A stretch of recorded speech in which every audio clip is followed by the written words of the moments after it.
Hola, bienvenidos a la unidad 7 de Principios de Administración, el proceso de conflicto. Mi nombre es Jessica Teixeira y anteriormente con Mariana pudieron ver los niveles de gravedad del conflicto y las condiciones que lo anteceden. En este caso nos vamos a estar centrando en caracterizar el conflicto como un proceso a partir de sus etapas y los distintos tipos según el nivel de magnitud. Y también vamos a conocer las distintas formas de resolución a los distintos tipos de conflictos que se nos pueden presentar. Bien, entonces nosotros ya dijimos que el conflicto es una ruptura en los mecanismos estándar de la toma de decisiones, pero la pregunta que nos tenemos que hacer es ¿por qué es importante que el administrador de una organización maneje los conflictos en forma adecuada?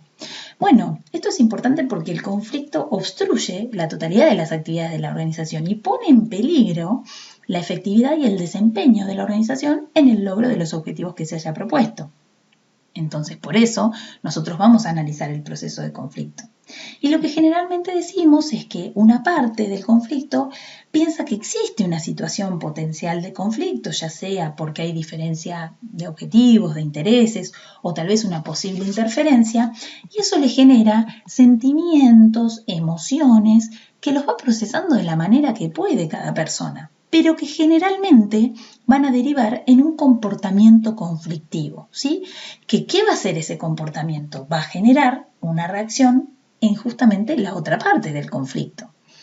Lo que nosotros decimos siempre es que el conflicto es dinámico y que las partes se influyen entre sí. Entonces, esa reacción que genera en la segunda parte puede ser una reacción negativa, ¿sí? Que va a potenciar el conflicto, inclusive tal vez alargarlo o agravarlo, o puede ser una reacción positiva que va a conllevar algún tipo de resolución. Nos vamos a centrar ahora en estas formas o procesos de resolución del conflicto. La primera que vemos es la fuga, que es la manera de huir de los problemas que generan la diferencia de intereses entre las personas o los grupos. Algunos conflictos internos pueden ser reprimidos y los externos pueden generalmente evitarse huyendo en vez de enfrentarlos. Por ejemplo, puede ocurrir que haya un conflicto entre dos áreas, como puede ser el área de marketing y producción o el área de finanzas y ventas. Entonces se plantean estos conflictos ante el gerente general, el cual puede tomar la posición de decir que traten de llegar a un acuerdo entre los gerentes, ¿sí? Y de esta manera no colabora con la resolución. Eso sería evadir ese conflicto.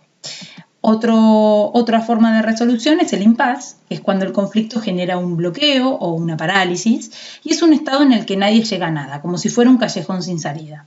De hecho, es difícil considerarlo un resultado, ¿sí? En estos casos, justamente no se hace nada y el conflicto continúa de la misma manera o inclusive a veces se incrementa.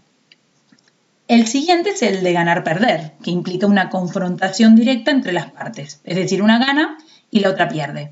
Básicamente implica una resolución radical porque el que gana, gana todo y el que pierde, pierde todo. Esto se puede ver en muchas áreas de la organización, por ejemplo, cuando dos empleados deben proponer una forma de implementar la evaluación de desempeño o los mecanismos de beneficios y tienen que ponerse de acuerdo. Y bueno, muchas veces no se ponen de acuerdo, se generan posiciones contrapuestas y, digamos, siempre hay una de esas propuestas que es la que finalmente se implementa y por eso decimos que una persona gana y la otra pierde. El siguiente es el de conciliación. En realidad, esta es una resolución muy común en donde las partes negocian justamente para evitar ese choque frontal y la victoria y la derrota son parciales, ¿sí? O sea, cada uno tiene ganancias y también tiene pérdidas. Se llega generalmente a un acuerdo o a una negociación y puede derivar en otros conflictos, ¿sí? Que a su vez van a generar otras resoluciones como la de ganar-ganar o la de perder-perder. Y esto puede ocurrir, por ejemplo, con dos gerencias, puede pasar con la gerencia de marketing, que podemos poner el ejemplo de cuando se quiere implementar un plan de marketing digital, ¿no? Ahora que son tan importantes las redes y las ventas online. Y seguramente para finanzas, la inversión que hay que realizar de ese plan de marketing digital es demasiado o es muy importante y seguramente se tendrán que poner de acuerdo de qué manera implementarlo. Puede ser que tal vez no se haga la inversión en su totalidad, es decir, no se aplique la totalidad del plan de marketing y se aplique solamente una primera parte. Entonces la inversión no requiere tanto dinero y de esa manera se llega a un acuerdo, a una mediación entre las partes. La siguiente resolución es la integración, donde las partes buscan un punto donde ninguna pueda sacrificar sus intereses. Y esto implica analizar intereses subyacentes y opciones diferentes, por eso se apela a la creatividad y a una visión global de la organización y de sus objetivos. De hecho, se dice que la integración es una resolución que logra eficacia en la resolución de los problemas que las personas solas no lo logran. De hecho, puede ocurrir que dos gerentes de área no se pongan de acuerdo porque cada uno está priorizando los objetivos o intereses individuales de cada una de sus áreas, como por ejemplo en lo que mencionamos recién de marketing y finanzas, y si no logran un acuerdo pueden elevar esto al gerente general para que priorice los objetivos organizacionales a través de esta visión global de la que hablamos. Muchas veces en la integración se recurre a alguna persona que está en otra posición o en una posición de mayor jerarquía para poder ejecutar esa resolución del conflicto.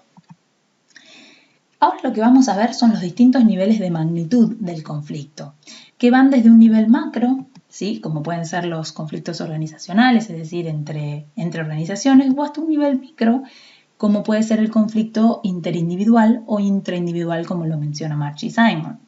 Los primeros tres son conflictos interactivos porque implican interacción entre personas o entre grupos, mientras que el interindividual es un conflicto de decisión, ¿sí? Y es interno de la persona.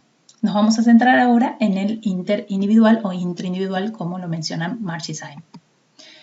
En este conflicto, como dijimos recién, es un conflicto interno de la propia persona, que tiene que ver con sus propios sentimientos, que seguramente son opuestos, o distintas opiniones, o distintos deseos, que son internos.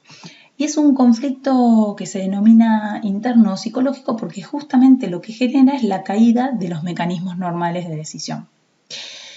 Marchi y Simon lo que dicen es que si nosotros cuando tenemos que decidir internamente podemos identificar una alternativa que es mejor a otra y esa alternativa nos satisface, no hay ningún conflicto.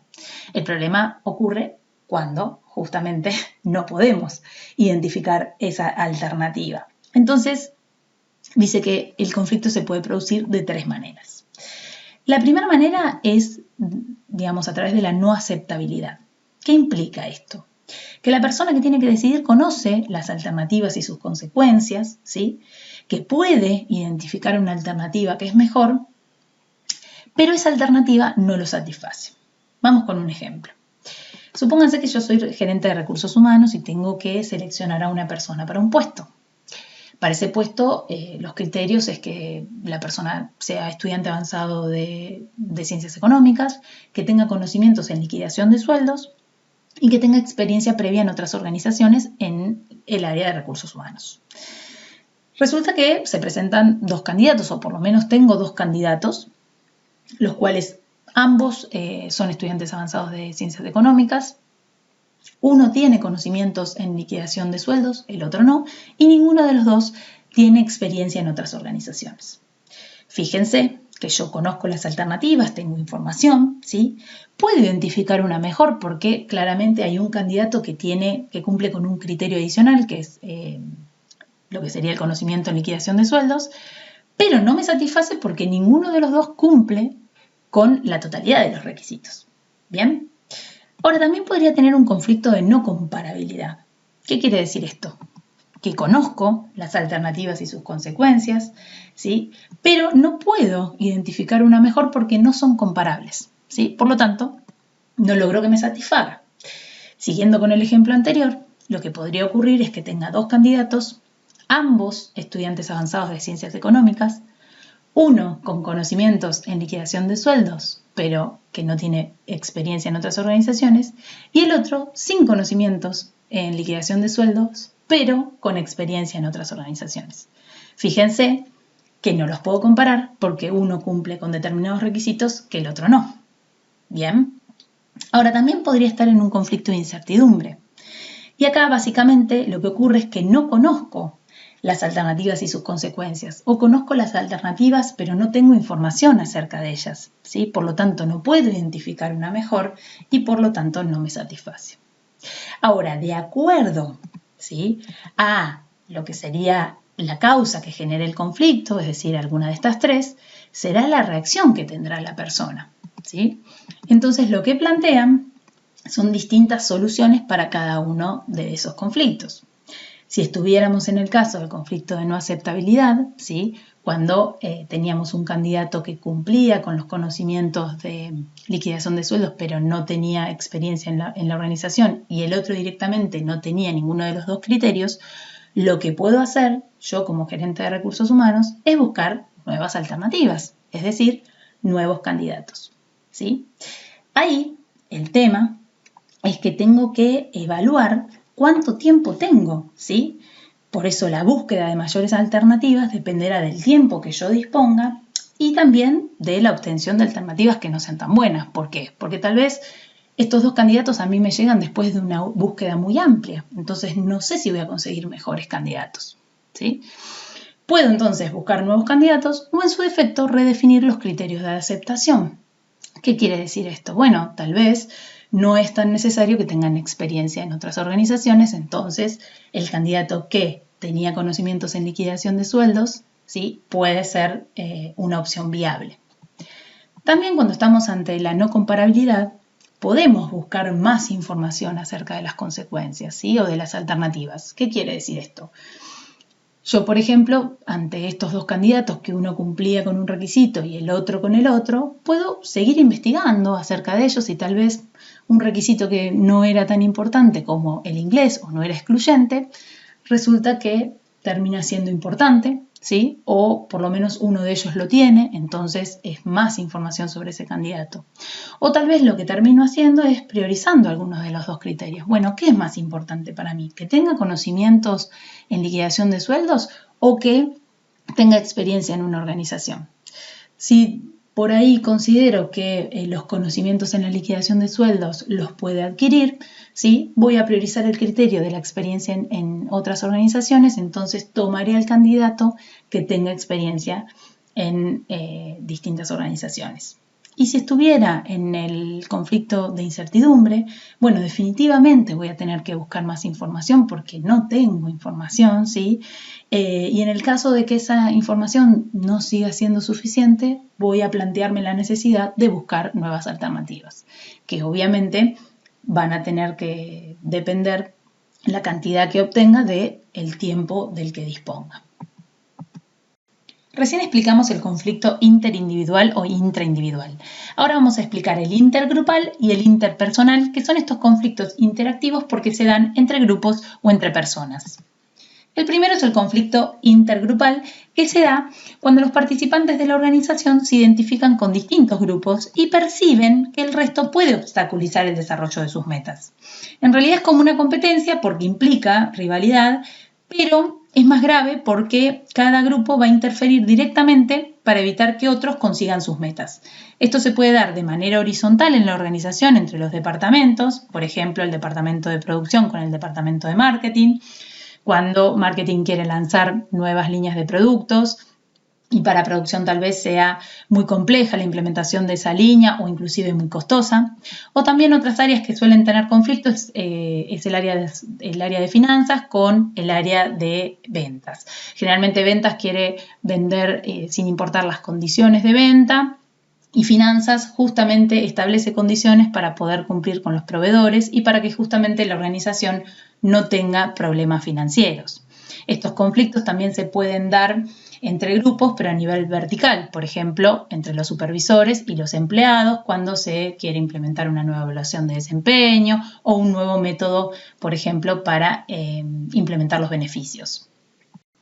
El siguiente conflicto es el interpersonal, que se da entre dos participantes que poseen distintos intereses u objetivos Y decimos siempre que involucra las emociones porque las personas defienden su postura, ¿sí? Sus alternativas, ¿sí? O sus propuestas. De hecho, hoy habíamos dado el ejemplo de dos empleados que debían proponer una forma de implementar la evaluación de desempeño de la organización y claramente si no se ponen de acuerdo van a ser dos propuestas distintas y una de las dos va a ser la que se implemente. Entonces, las personas defienden sus posturas y, en este caso, sus propuestas para que sean las elegidas.